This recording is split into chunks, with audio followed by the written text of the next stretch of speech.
Halo, bertemu kembali dengan saya Burniadi Mubala. Pada video kali ini kita masih meneruskan untuk membahas metode numerik yang digunakan untuk menyelesaikan persamaan diferensial parsial. Nah, pada kesempatan kali ini kita akan membahas tentang metode implisit untuk menyelesaikan persamaan parabolik.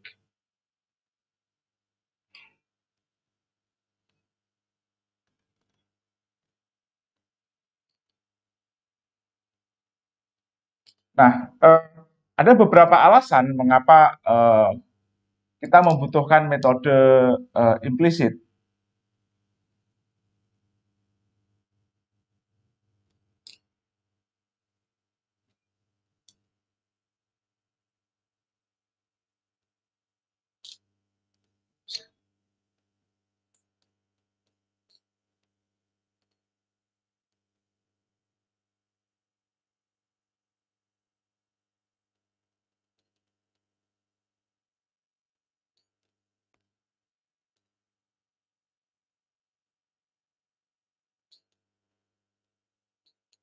Oke.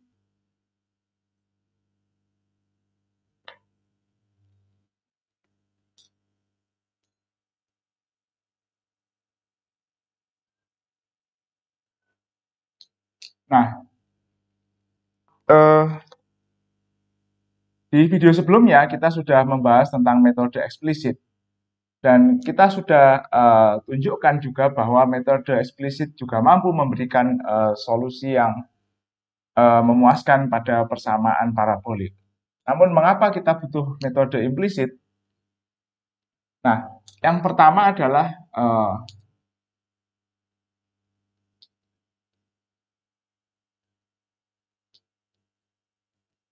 metode eksplisit itu sifatnya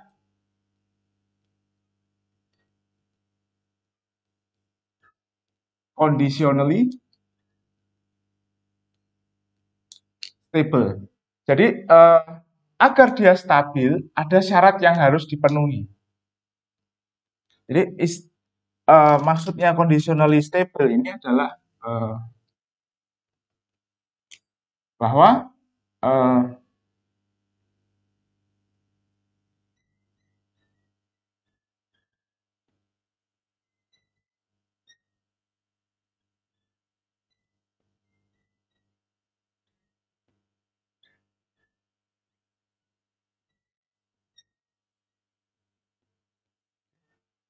nah di luar wilayah syarat yang harus dipenuhi ini, maka metodenya menjadi tidak stabil dan itu sudah kita tunjukkan di video sebelumnya pula. Nah, mengapa conditionally stable ini kurang menguntungkan? Karena kadang syarat untuk stabilitas ditentukan oleh pilihan dari time step. Jadi syarat stabilitas ini ditentukan oleh pilihan delta T. Jadi ada delta T maksimum yang tidak boleh dilampaui. Apabila dilampaui maka metodenya menjadi tidak stabil. Nah, ini kadang kurang menguntungkan karena bisa jadi delta T yang memenuhi syarat stabilitas ini cukup kecil sehingga kemudian simulasi berjalan menjadi sangat lama.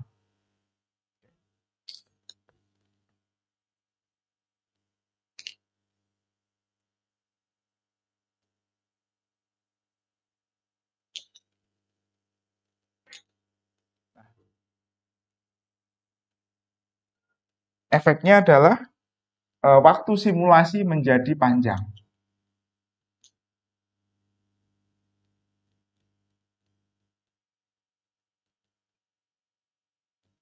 Karena pilihan delta T yang diperbolehkan itu menjadi sangat cukup kecil begitu. Nah, dengan demikian diperlukan uh, metode yang sifatnya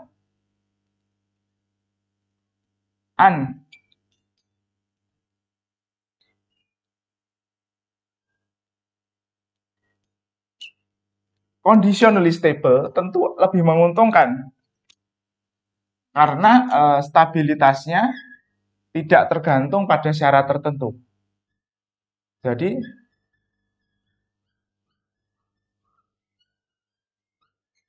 tidak ada syarat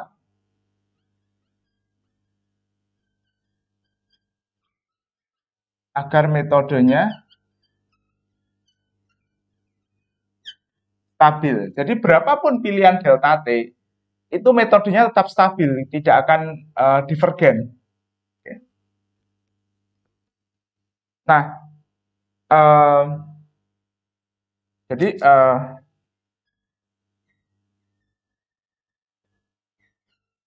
pilihan delta T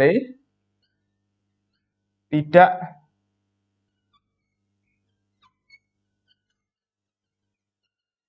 berpengaruh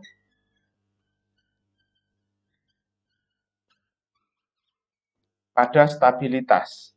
Oke, jadi pilihan delta T hanya mempengaruhi akurasi, artinya seperti itu. Pilihan delta T ini nanti hanya mempengaruhi akurasi. Jadi ketika delta T-nya dipilih cukup besar, dia tidak akan divergen, tapi mungkin kurang akurat. Nah, kita akan memfokuskan membahas dua metode.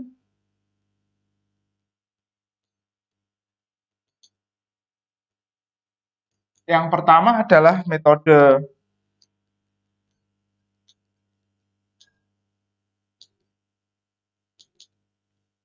backward time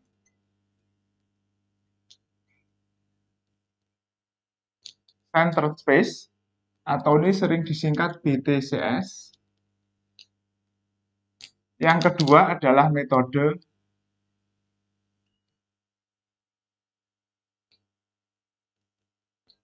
Crank-Nicolson. Nah, kedua metode ini sebenarnya cukup mirip, ya. Pada dasarnya,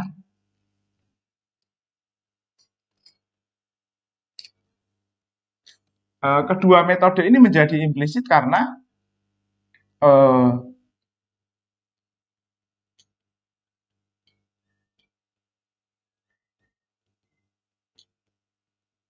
turunan spasial itu ditentukan pada saat T sama dengan Pn plus 1.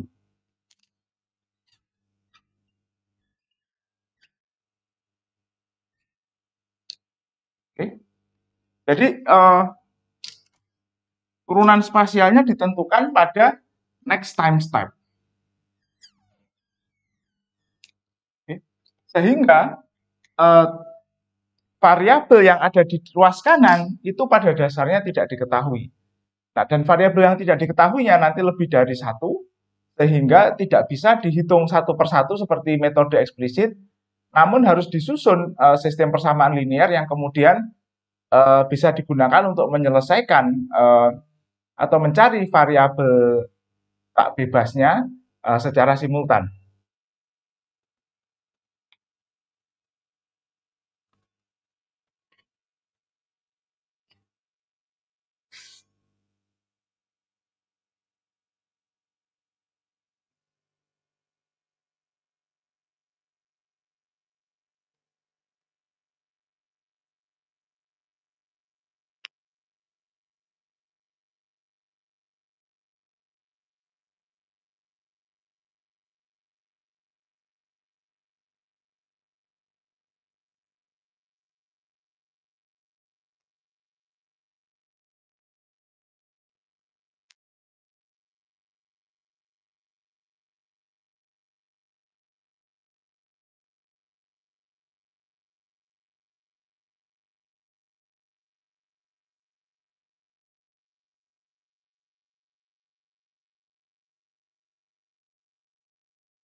Nah, mari kita coba turunkan formula untuk metode backward time centered space.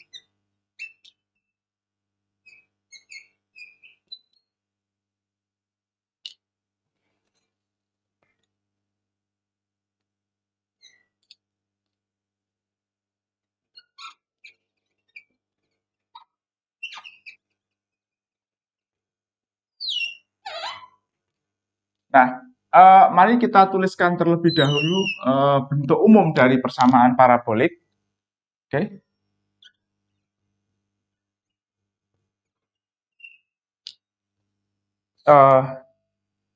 Ini adalah dua dimensi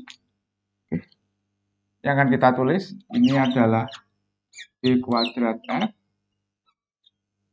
ditambah d kuadrat f dy kuadrat.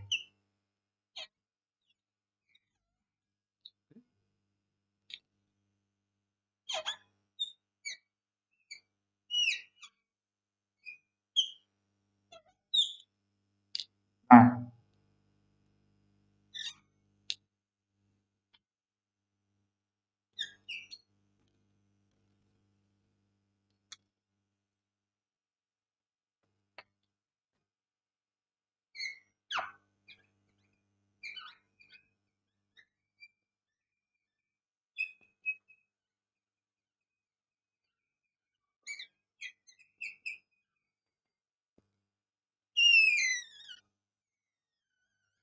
mari kita tuliskan pendekatan untuk turunan waktunya.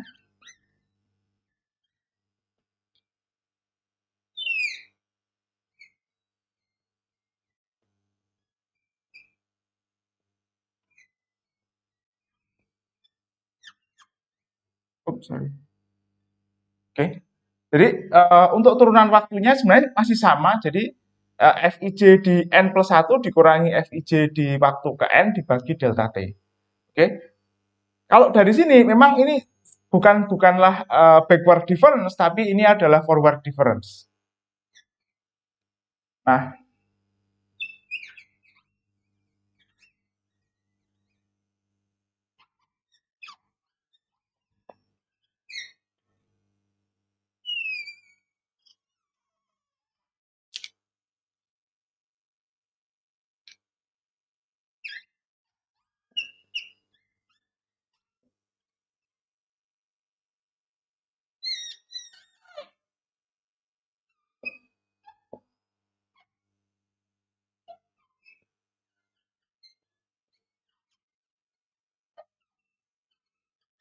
n+1 ditambah Fi plus 1J, ini n+1 delta X kuadrat. Sekarang berbeda dengan metode eksplisit, turunan spasialnya dievaluasi pada waktu ke n+1. Oke? Dan secara umum, ini nanti tidak diketahui ketiga variabel ini.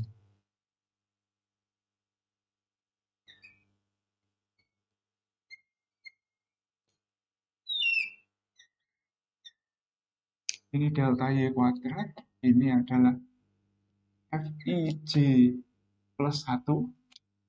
Oh, sorry. Oh, ini biasanya plus.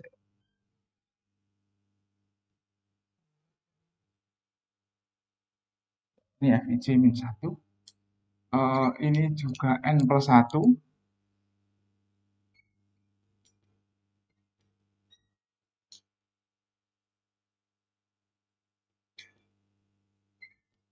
J min 1. Oke. Jadi keduanya ini dievaluasi pada waktu n+1. Jadi secara umum fungsi f-nya itu belum diketahui. Oke? Karena pada waktu n+1 yang sudah diketahui adalah nilai variabel pada waktu ke n. Oke?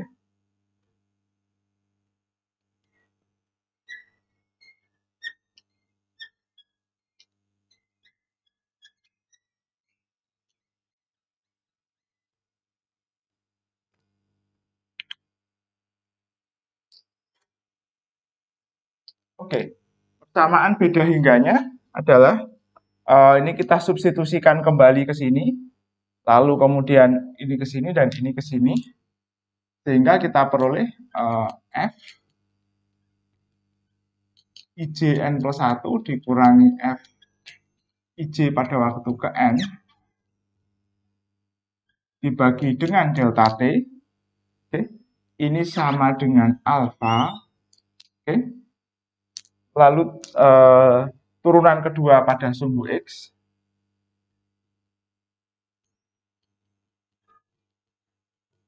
Plus 1 dikurangi 2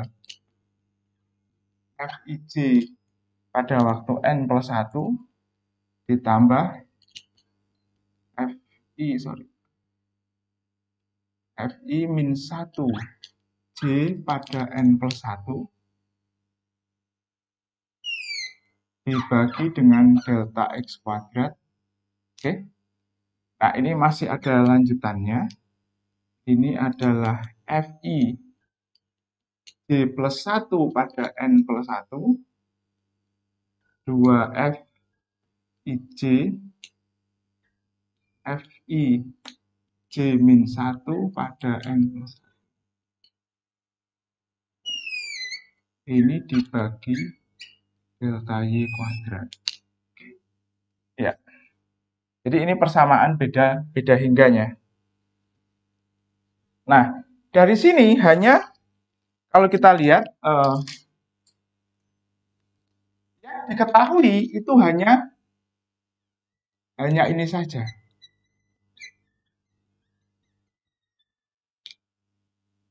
Suku-suku yang lain ya,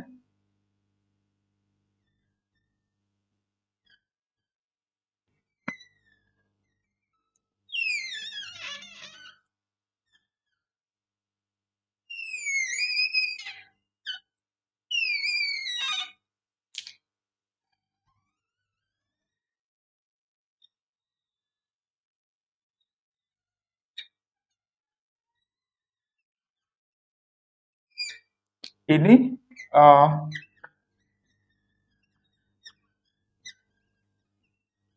belum diketahui. Dengan demikian, karena suku yang belum diketahuinya itu lebih dari 1, maka kita tidak bisa langsung menghitung berapa nilainya. Oke? Jadi persamaan ini harus kita ubah dan kemudian kita susun menjadi sistem persamaan linear agar variabel-variabel yang belum diketahui ini bisa kemudian dihitung secara simultan.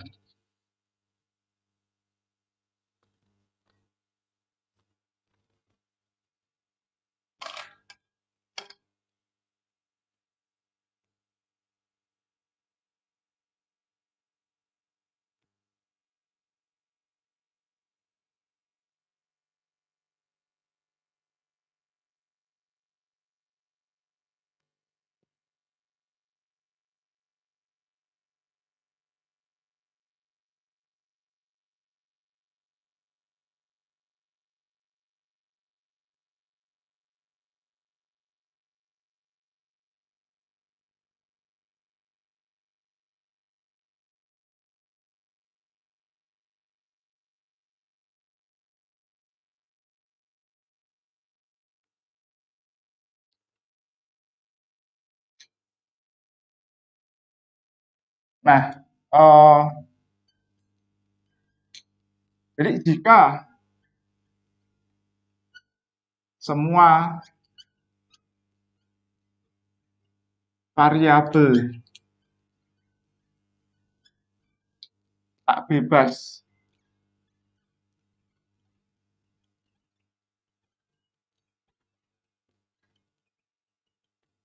yang belum diketahui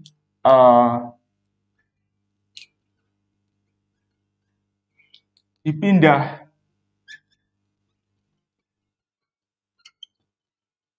ke ruas kiri, oke? Jadi semua suku yang mengandung N plus 1 pindah ke ruas kiri. Oke. Lalu kemudian FIDN, karena ini sudah diketahui, dia pindah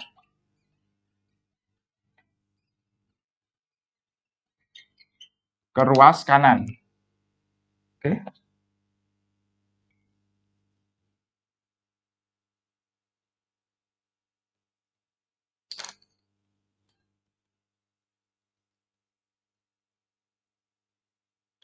Nah, nanti akan diperoleh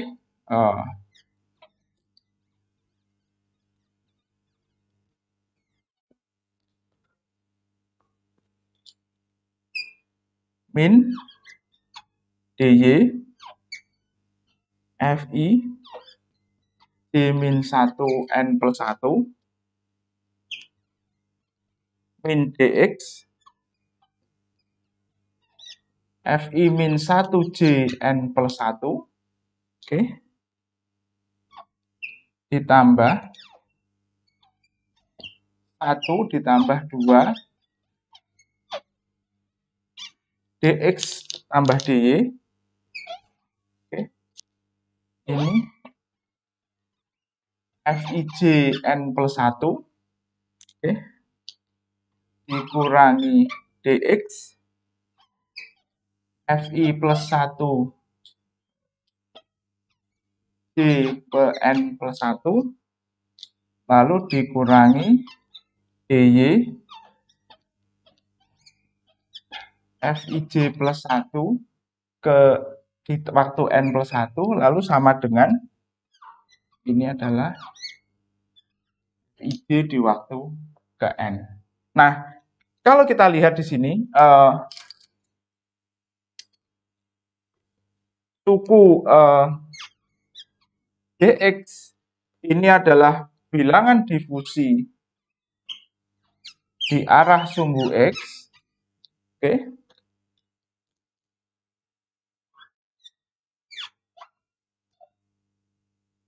Lalu DY ini adalah bilangan difusi di arah sumbu Y. Oke.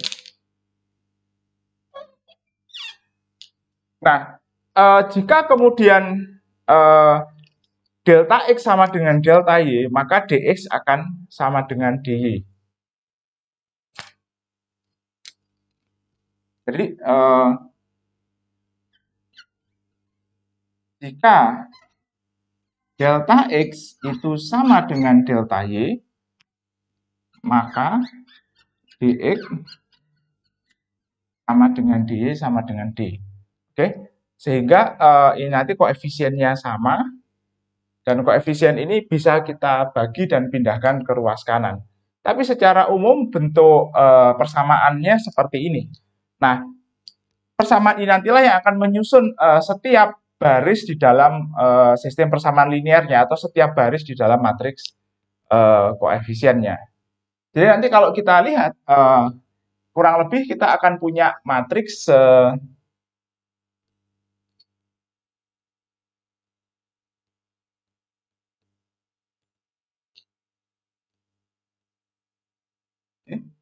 jadi kurang lebih kita nanti akan punya matriks berbentuk diagonal, berbentuk banded matrix gitu ya. Seperti ini. Ya.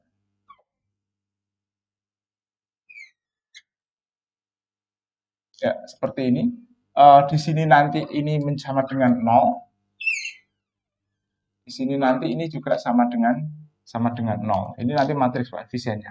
Nah, setiap baris ini nanti akan berisi ini. Jadi setiap baris ini nanti merupakan koefisien ini min D, min DX, min DY, min DX, 1 ditambah 2 dalam kurung DX plus DY, min DX, min DY. Oke. Jadi nanti masing-masing baris ini merupakan koefisien dari persamaan ini. Oke. Lalu kemudian di sini nanti kita akan punya F1, F2 dan seterusnya hingga ke Fn-1 atau ke Fn. Atau ini juga bisa mulai dari F0, oke, jika kita memiliki boundary condition tipe Newman. Lalu sama dengan, ini N plus 1, ini N plus 1, ini N plus 1. Oke, lalu di sini kita akan punya F1N, gitu ya, F2N, dan seterusnya, hingga ke Fn-1 di waktu ke N.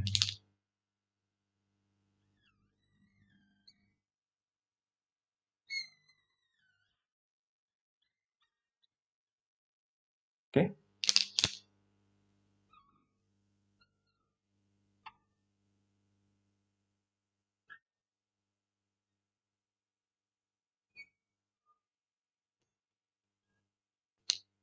Oke. Nah, jadi matriksnya nanti akan berbentuk seperti ini, banded, ya.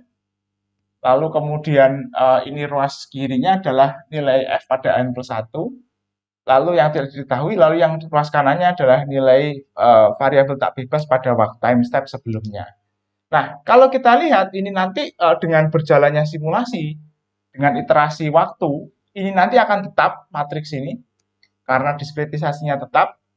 Ini variabel di ruas kanannya, vektor ruas kanan ini akan berubah, karena pada waktu time step selanjutnya yang sebelumnya di ruas kiri, ketika ini sudah selesai dihitung, di time step selanjutnya dia akan pindah ke ruas kanan. Oke. Lalu kita akan menghitung untuk time step selanjutnya dan seterusnya. Jadi setelah dihitung ini akan pindah ke sini, ke ruas kanan, lalu kita hitung lagi nilai F yang baru.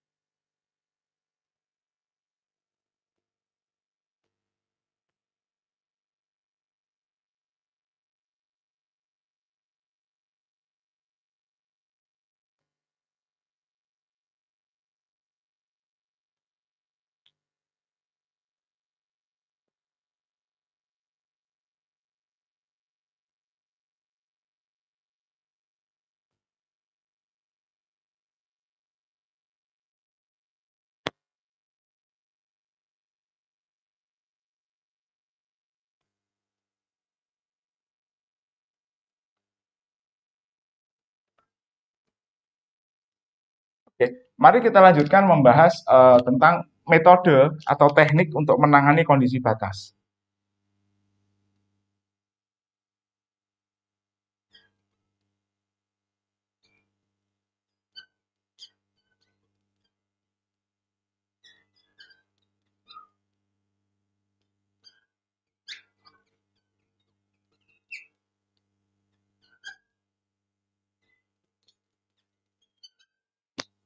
Oke, nah pada dasarnya teknik yang digunakan sama dengan yang ada di metode eliptik. Oh, sorry, metode numerik untuk persamaan eliptik.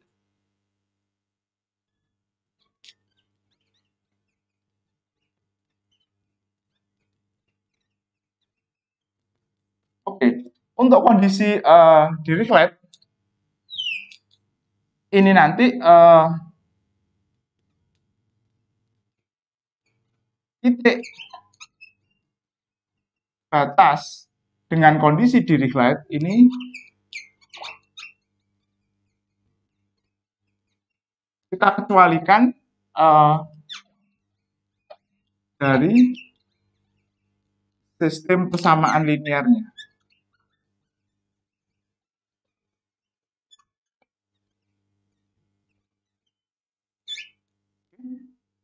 Nah,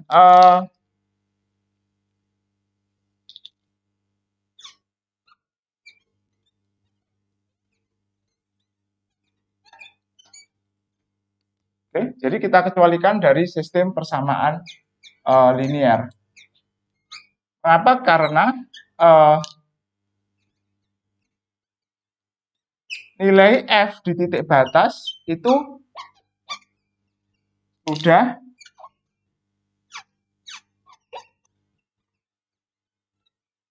diketahui, oke? Dan karena kondisinya di reflect, biasanya dia konstan. Jadi ini tidak perlu dihitung ulang, oke? Karena justru kalau dihitung ulang nanti solusinya menjadi kacau.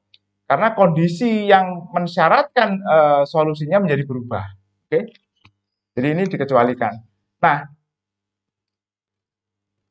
sama juga dengan pada persamaan eliptik, titik di sebelah titik batas yang menggunakan titik batas sebagai dalam perhitungan gradien itu nanti variabelnya dipindahkan ke ruas kanan karena nilainya sudah diketahui. Oke. Nah, yang kedua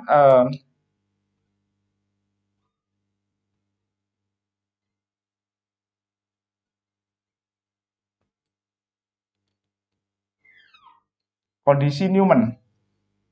Nah, di sini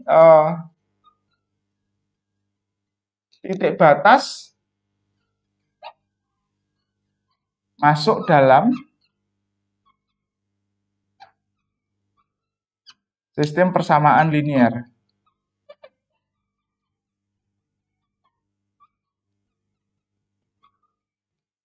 Oke.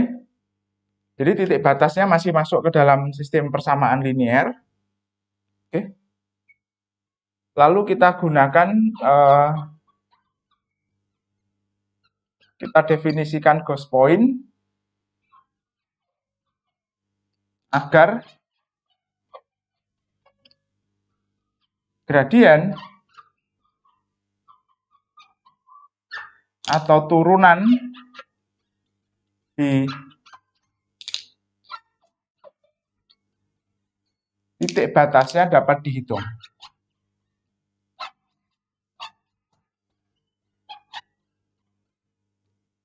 Oke.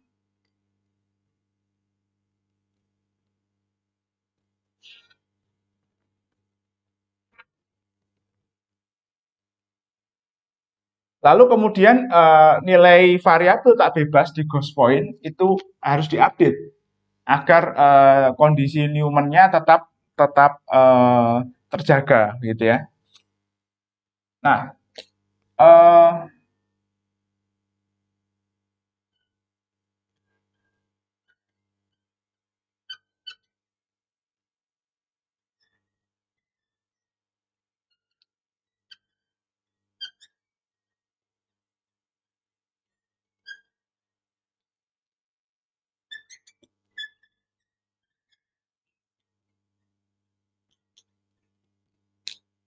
jadi di akhir biasanya di akhir time step sebelum kita masuk ke time step selanjutnya, di akhir perhitungan pada satu time step, nilai variabel tak bebas di ghost point itu harus kita update agar kondisi Newman-nya dapat tetap terpenuhi atau terjaga. Ya. Nah, kasus pertama misal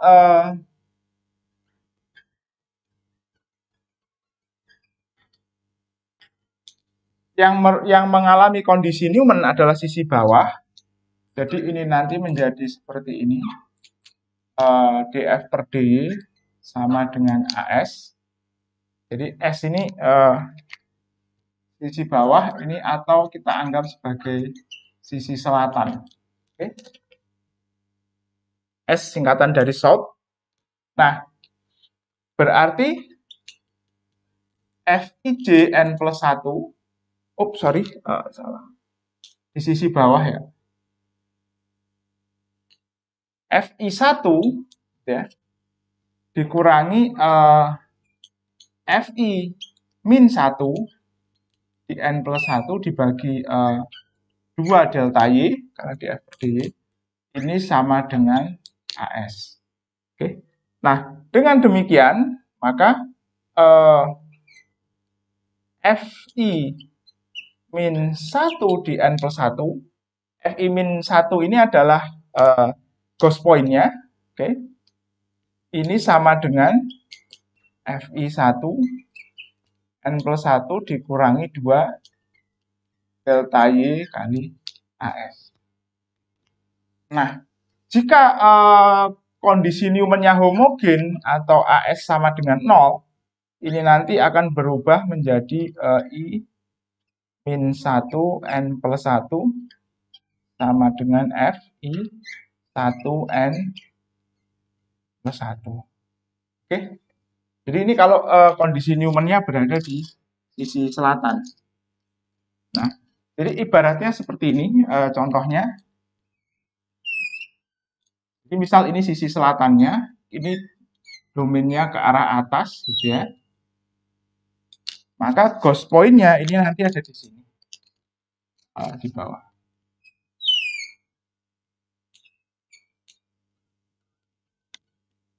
Nah, kalau ini ditandai dengan indeks 0, maka indeks di sini min 1, indeks di atasnya 1.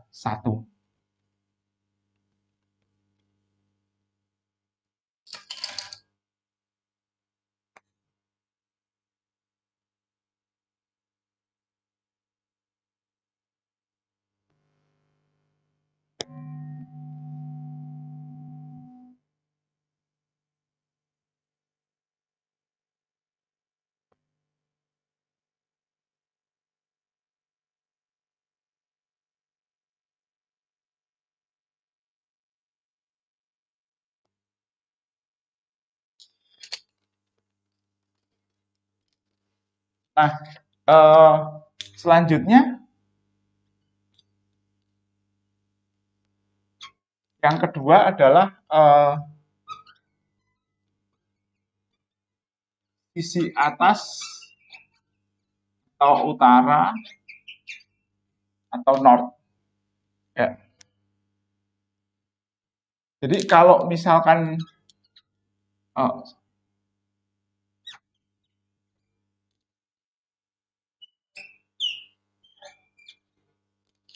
df per dy ini sama dengan an atau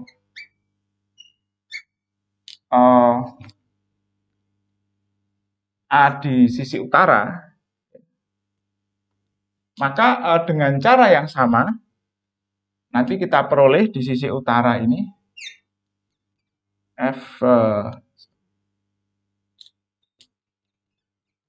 FIN plus 1, ini FIN min 1 ditambah 2 delta Y kali AN. Oke? Sama jika AN-nya 0 atau kondisinya homogen,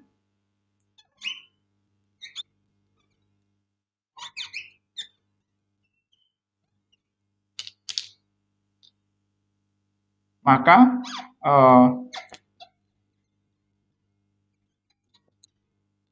nilai variabel tak bebas di ghost point ini nanti sama dengan nilai variabel bebas di dua titik sebelahnya atau di titik di bawah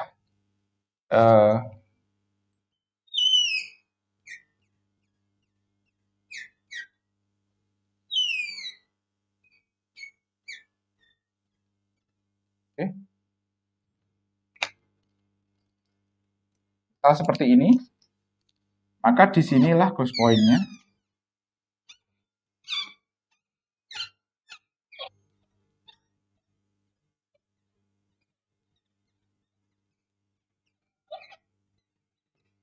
Oke, dan ghost point ini nanti akan menjadi N plus 1, ini N, dan titik di bawahnya ini N min 1.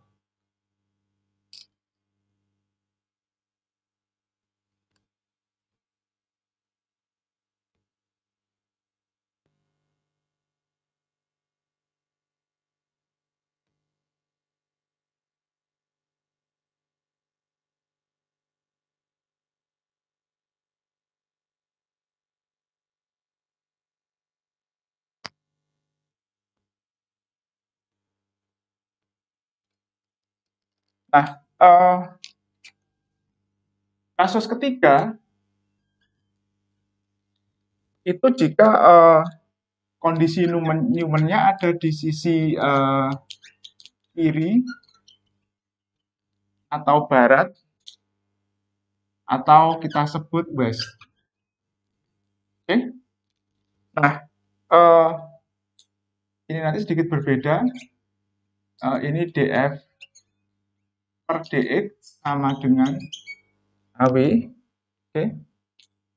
Dengan cara yang sama nanti akan kita peroleh f min 1, i di n plus 1 ini sama dengan f f1j ya, f min 1j, f1 sama dengan f1j di n plus 1 ditambah 2 delta x kali AW.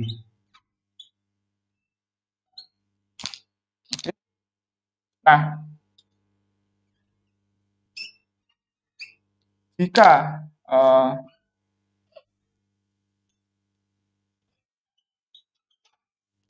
AW ini sama dengan 0 atau kondisinya homogen, oke, maka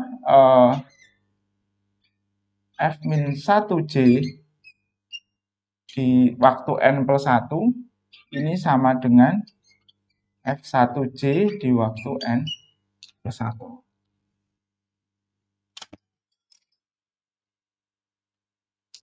Nah, kalau kita lihat ini di sisi kiri west, jadi misal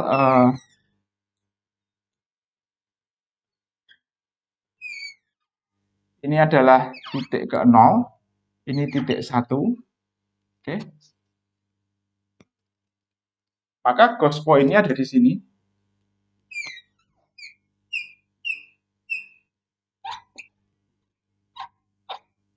Jadi ini adalah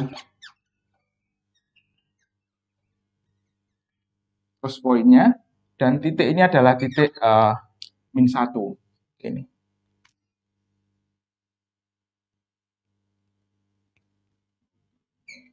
Ghost point-nya ada di sini.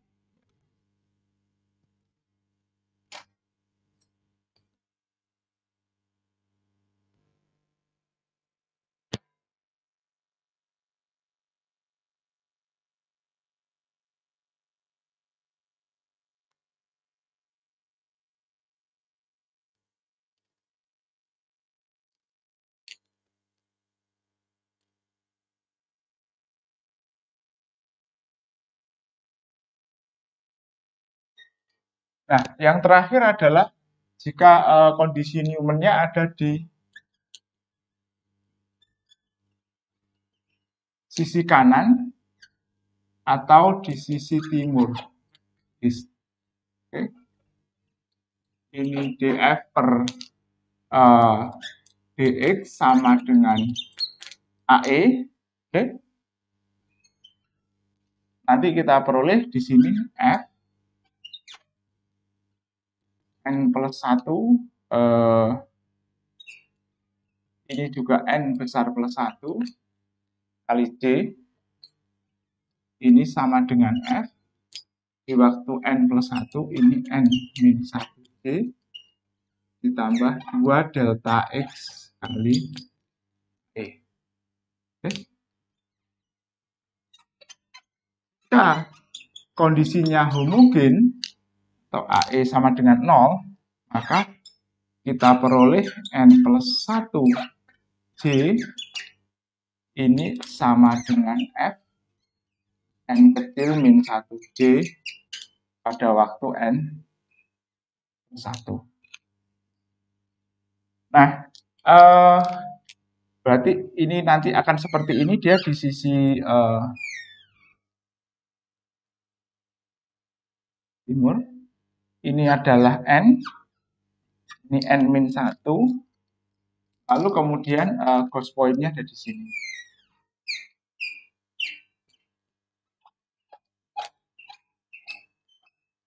Ini n plus 1. Inilah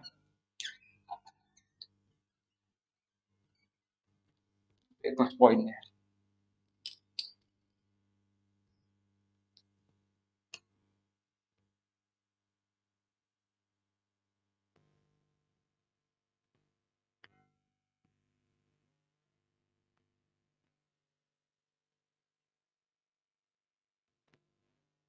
Nah, oke,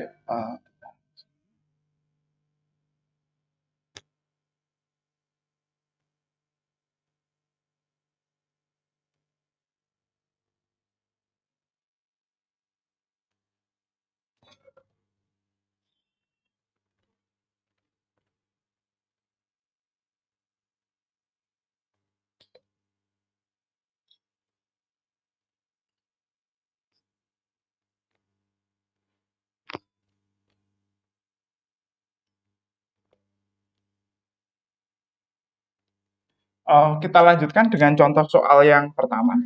Ya.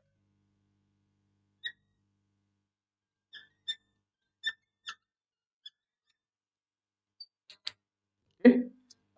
Jadi contoh soalnya ini masih sama dengan contoh soal pada metode eksplisit. Oke. Kita punya sebuah batang logam di sini berada pada temperatur tinggi, di sini berada pada temperatur rendah. Oke.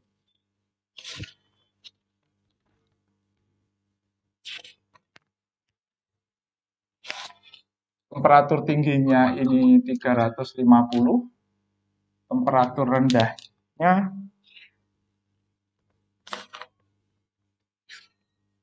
25. Oke. Lalu kemudian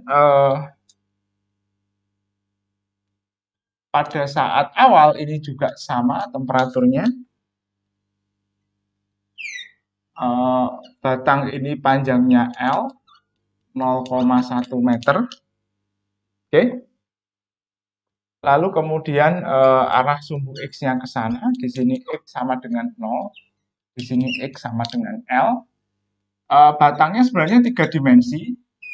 Tapi karena penampangnya cukup kecil, jadi kita bisa anggap bahwa temperatur sepanjang penampang cukup seragam dan panas merambat searah. Oke. Konduktivitas termalnya 270 watt per meter Kelvin.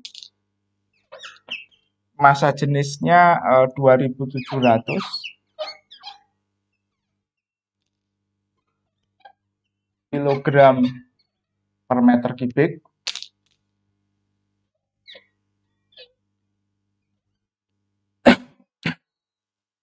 Lalu kemudian CP atau kapasitas panasnya 900 Joule per kilogram Kelvin.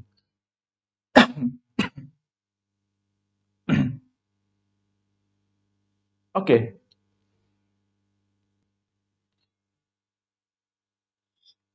Nah, kita akan coba selesaikan soal ini.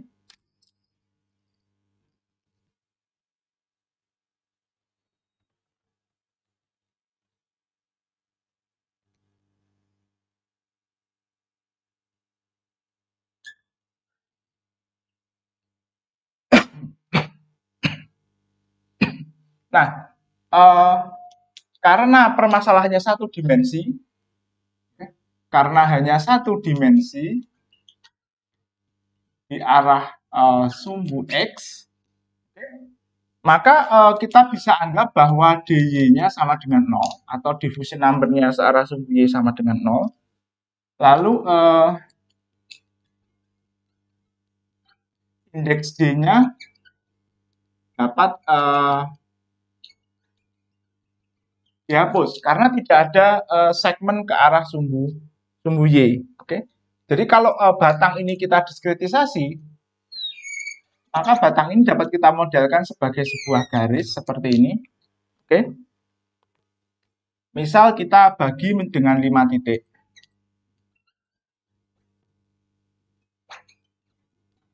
Oh, sorry, 5 segmen. Oke. Jadi misalnya 1, 2, 3, 4, lalu 5.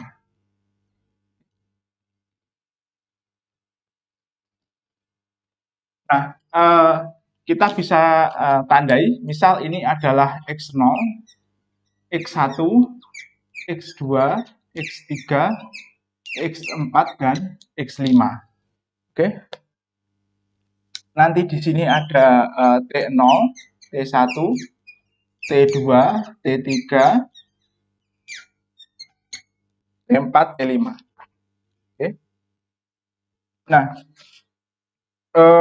delta X ini nanti adalah L dibagi jumlah segmen 0,1 dibagi dengan 5. Oke. 0,02. Nah, kalau kita perhatikan, maka kita tahu bahwa T0 ini nanti sama dengan ini sama dengan T hot, T5 ini nanti sama dengan T cold, ini adalah kondisi batas, dan kondisi batasnya tipe Dirichlet, jadi ini nanti dikecualikan dari perhitungan. Perhitungan hanya mulai dilakukan dari T1 ke T4. Oke.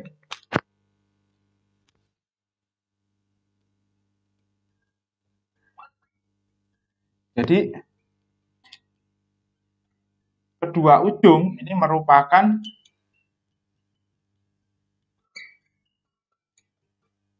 titik batas, oke, tipenya Dirichlet. Sehingga dengan demikian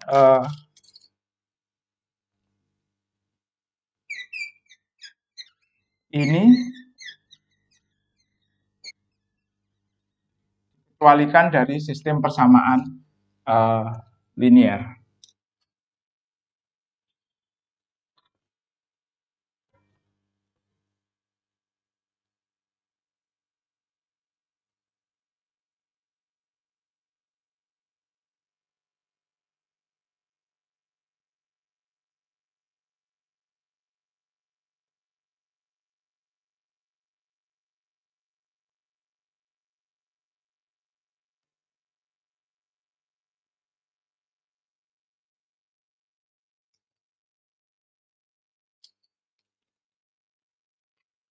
Oke,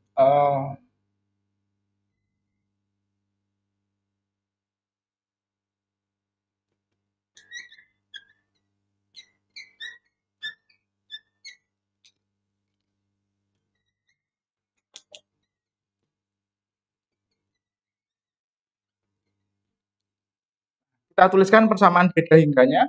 Karena dua kondisi ini dan indeks J-nya dapat dihilangkan karena permasalahan satu dimensi, maka yang tersisa dari persamaan umum dua dimensi tadi adalah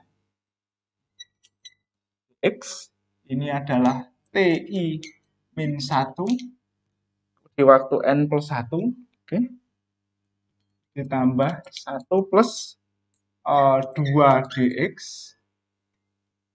oke, TIN plus 1 dikurangi dx, TI plus 1 N plus 1 sama dengan TI di waktu ke N. Oke. Nah, dari sini kita bisa tuliskan persamaan di masing-masing titik. Oke.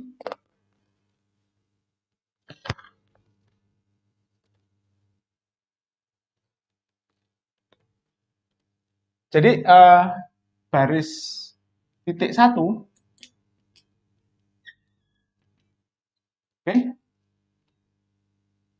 ini nanti persamaannya berubah menjadi begini, dx TI min 1, maka TI sama dengan 1, jadi I 1 min 1 ini adalah titik ke 0, N plus 1 ditambah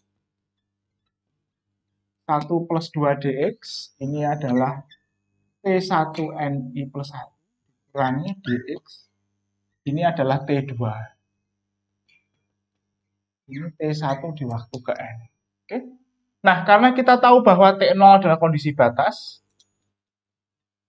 temperaturnya sama dengan TH, maka ini bisa kita pindahkan ke ruas kanan. Oke. Sehingga di sini kita peroleh 1 ditambah 2 dx T1N plus 1 dx T2n plus 1 ini nanti sama dengan T1 ke N ditambah dx kali T hot. Oke. Titik I sama dengan 2. Oke. Di titik I sama dengan 2, persamaan ini tidak akan berubah. Karena dia titik dalam, ini T1 N plus 1, 1 plus 2 dx, ini adalah T2N plus 1, dx T3N plus 1, ini T2. Oke.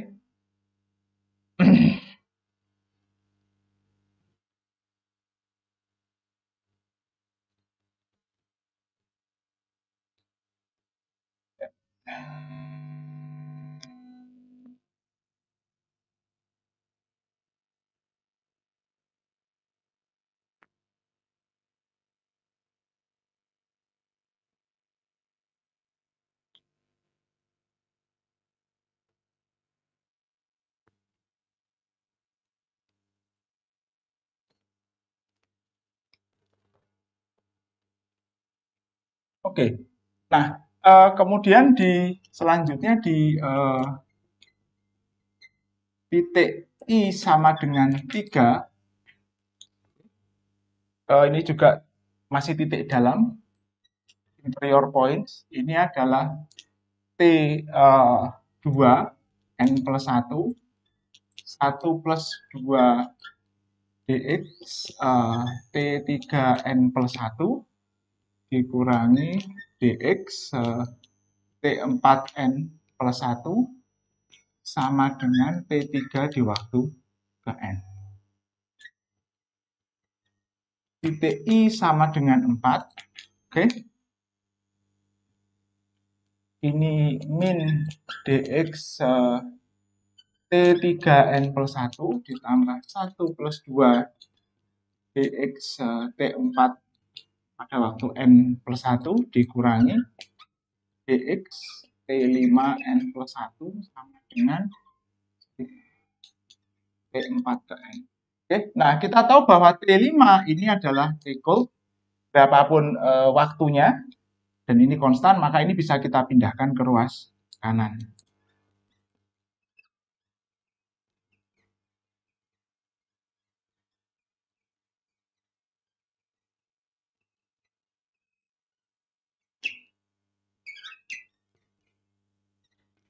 Oke, jadi ini adalah persamaan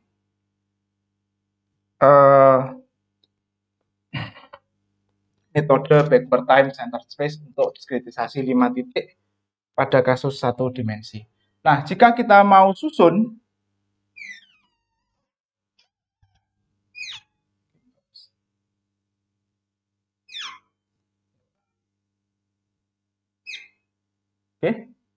maka kita peroleh suku pertamanya ini di sini adalah 1 plus 2 dx, di sini adalah min 1, nanti di bawah sini min 1, di sini 1 plus 2 dx, di sini min 1, lalu kemudian kita geser ini min 1, di sini 1 plus 2 dx, di sini min 1, oke.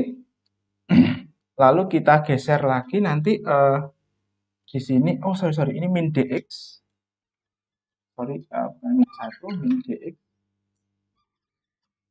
ini min dx, ini min dx, ini min dx, di sini 1 plus 2 dx.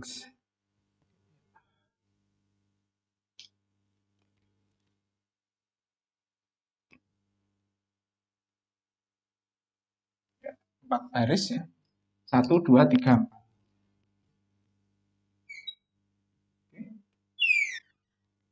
Ya. Nah, lalu di sini ini adalah T1N plus 1, T2N plus 1, T3N plus 1, T4N plus 1.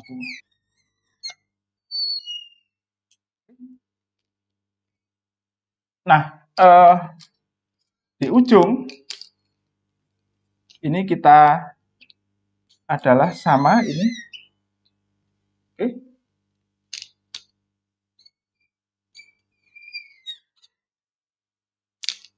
Di ujung sini, ini nanti adalah T1 ke N ditambah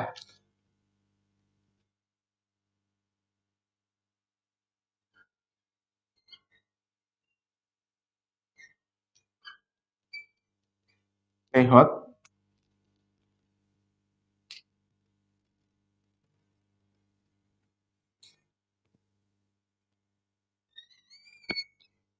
oke.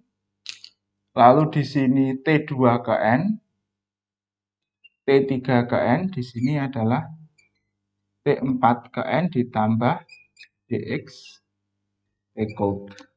Oke. Jadi inilah sistem persamaan linearnya. Oke.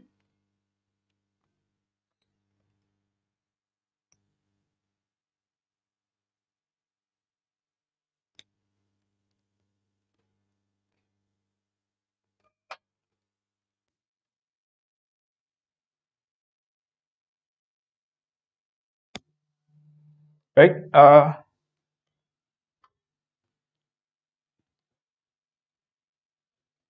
nah kalau kita lihat ini adalah nanti vektor yang berubah. Jadi setelah solusi diperoleh, dia pindah ke ruas kanan, solusi yang baru di time step selanjutnya dicari, dan begitu seterusnya.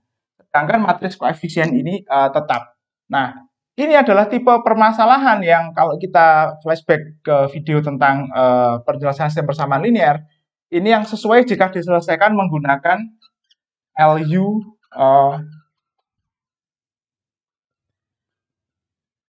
decomposition.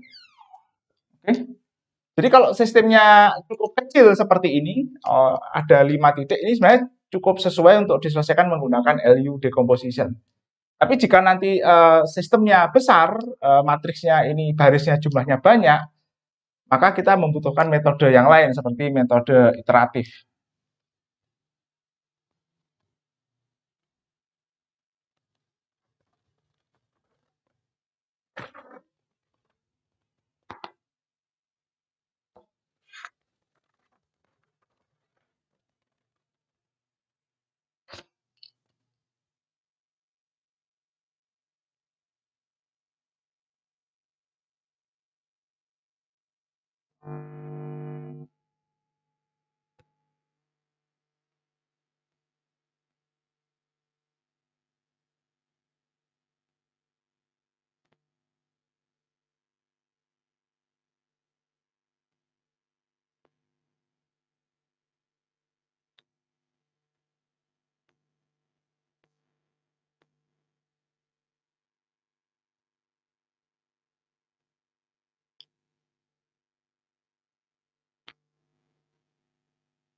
Nah, saya sudah melakukan proses perhitungan menggunakan jumlah segmen yang lebih banyak atau jumlah grid yang lebih banyak.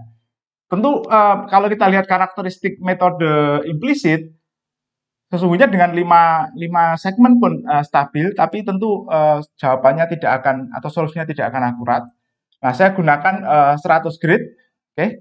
Nah, mari kita bandingkan hasil yang kita peroleh menggunakan metode implisit dengan metode eksplisit. Nah, di sebelah kiri ini, nah ini adalah solusi yang kita peroleh dan sudah kita jelaskan di video sebelumnya.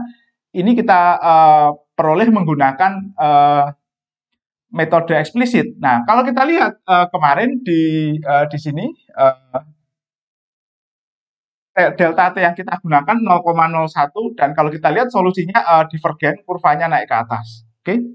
Kenapa? Karena pada saat segmen yang kita diskretisasi dengan 100 segmen atau jumlah gridnya 100, delta T maksimumnya itu 0,0048 gitu, sekitar 0,005.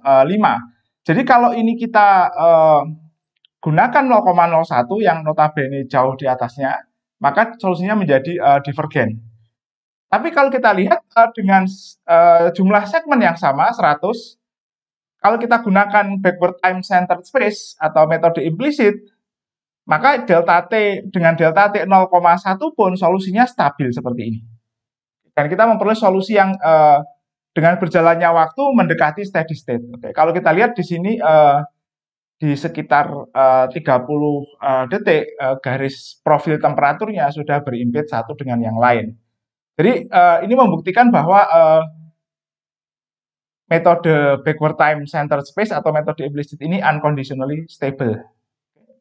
Nah, meski ada beberapa hal yang harus kita perhatikan juga, salah satunya seperti ini. Ya, ini adalah kurva error antara metode keduanya diperoleh dengan metode BTCS, jumlah gridnya juga 100, tapi delta T-nya berbeda. Nah, kalau kita lihat yang kiri, ini yang tadi delta T-nya 0,1. Nah, kalau kita lihat di sini pada saat 30 detik, kalau kita lihat errornya itu masih ada di kisaran 10 pangkat min 3. Oke, ini di bawah 10 pangkat min 2. Nah, kalau delta T-nya kita turunkan, kita lihat di sini errornya sudah di kisaran 10 pangkat min 4. Jadi tingkat akurasinya berbeda 10 kali, ini 10 kali lebih akurat. Dan ini adalah efek dari perbedaan pemilihan delta T. Jadi kalau di metode FTCS atau metode eksplisit, delta T ini harus dipilih dengan memperhatikan faktor stabilitas, memperhatikan syarat stabilitas, dan juga syarat akurasi. Namun di metode BTCS, kita bisa lebih longgar memilih delta T-nya, karena yang diperhitungkan hanyalah di sini hanyalah akurasinya saja. Kita tidak perlu khawatir dengan stabilitas. Oke? Tapi ini tentu ada trade-off-nya. Jadi kalau di metode eksplisit perhitungannya cukup mudah. Kita bisa menghitung titiknya satu persatu, menghitung variabel tak bebasnya. Tapi jika di metode implisit kita harus menyelesaikan satu sistem persamaan linear. Tentu ini secara implementasi ketika kita menulis program tentu berbeda, beban atau tingkat kesulitannya berbeda.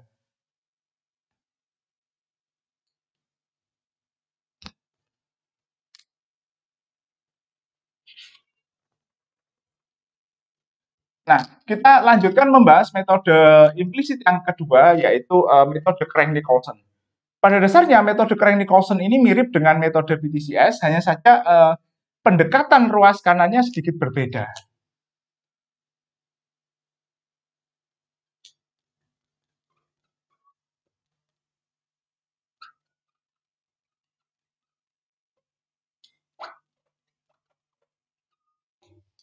Oke. Nah, pertama kita tinjau dulu pensil metode BTCS. Nah, bila ini time atau waktu ke N+1, dan ini adalah titik I-1, ini titik I, ini titik I+1, metode BTCS ini mengambil ini adalah titik ke I di waktu N, delta T-nya ada di belakang, oke ya. Sementara delta X-nya ada di sini. Jadi evaluasi gradiennya itu ada di waktu ke N+1. Jadi gradien itu dievaluasi di time step selanjutnya. Oke. Nah, metode Crank-Nicolson, saya singkat CN, ini sedikit berbeda. Jika ini I-1, ini I+1, ini N+1. Oke. Lalu di sini kita definisikan ini juga sama, I-1, I+1, tapi ini N. Oke. Jadi sama delta T-nya itu ada antara N plus 1 dengan N, oke. Tapi nanti gradiennya itu dievaluasi di titik ini. Ini adalah N plus setengah, oke. Jadi gradiennya nanti dievaluasi di tengah-tengah. Bagaimana caranya memperoleh nilai di tengah? Nah, dia akan mengambil rata-rata antara nilai di waktu ke N plus 1 dengan waktu ke N.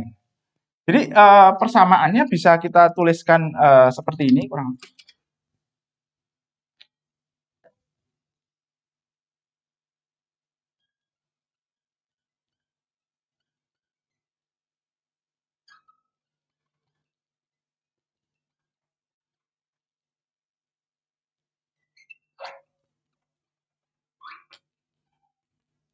Oke. Turunan terhadap waktunya sama. Jadi, ini F IJ N plus 1 dikurangi Fij di waktu ke N dibagi delta T. Oke. Namun ini adalah alfa kali L IJ di waktu N plus setengah. Oke ya. Nah, L IJ di waktu N plus setengah ini merupakan rata-rata dari Lij di waktu N plus 1 dengan Lij di waktu ke N. Oke. Nah, Lij di waktu N plus 1 ini adalah turunan kedua di waktu N plus 1. Jadi ini adalah Fi min 1, J dikurangi 2, ini N plus 1. Fij ditambah Fi plus 1, J, ini N plus 1 dibagi delta F kuadrat. Oke. Saya tulis di bawah ya. Ditambah Fn plus 1 I J min 1 min 2 Fij N plus 1 ditambah Fi J plus 1 N plus 1 delta Y kuadrat. Oke. Sama juga nanti Lij ke N ini juga sama. Oops. Oh, sorry, kurang ke.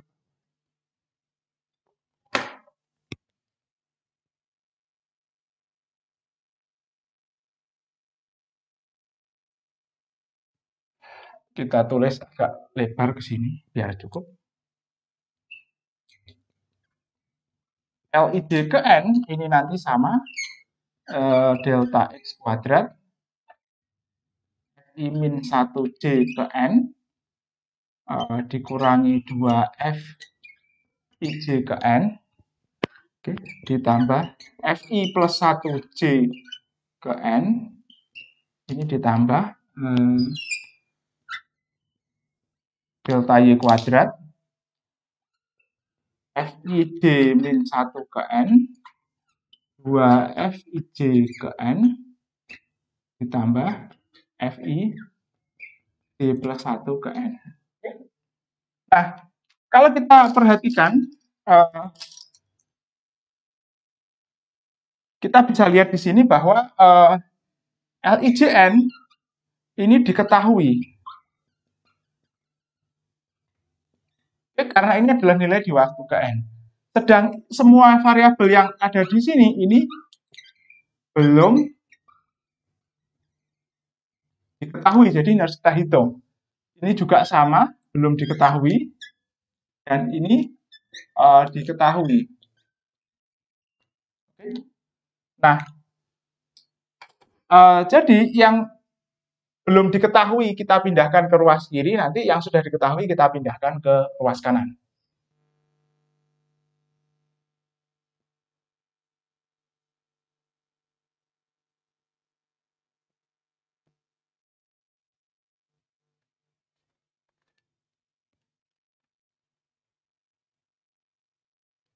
Jadi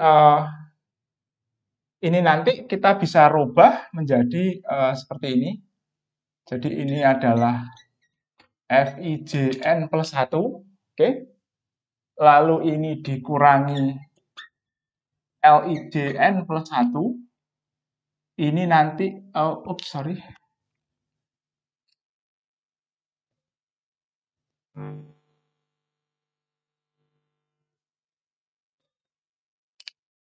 Oke.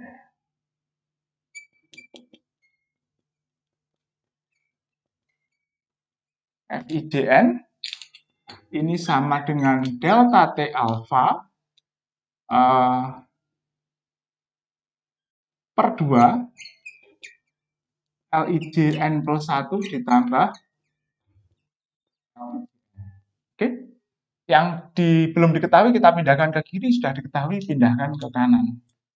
Jadi ini nanti kita peroleh FIJN plus 1 oke, dikurangi delta T alfa per 2 LIJN plus 1 sama dengan ini FIJN ditambah delta T alfa per 2 LIJN. Oke.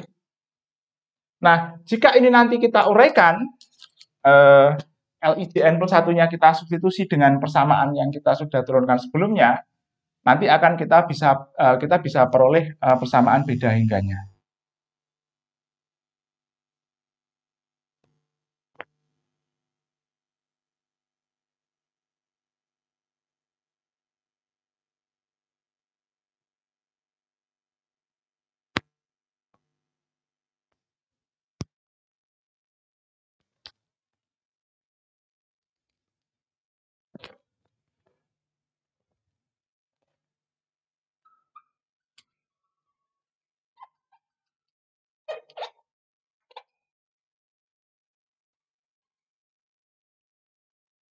Oke, persamaan beda hingga untuk metode Crank-Nicolson. Nah, ini nanti kurang lebih sama. Ini min DY per 2 FIJ min 1 N plus 1 oke, min DX per 2 oke, FI min 1 JN plus 1 ditambah 1 DX ditambah DY FIJN plus 1 dikurangi DX per 2 FI plus 1 J N plus 1 dikurangi DY per 2 FIJ plus 1 ke N plus 1. Nah, ini nanti sama dengan FIJN ditambah alfa delta T per 2. Ini adalah LIJ. Oke, jadi persamaannya seperti ini. Proses penyusunan sistem persamaan linear sama dengan metode BTCS dan juga teknik untuk menangani kondisi batasnya juga sama. Hanya saja kalau kita lihat ini ruas kanannya formulanya sedikit berbeda dan koefisien matriksnya nanti akan sedikit berbeda. Oke.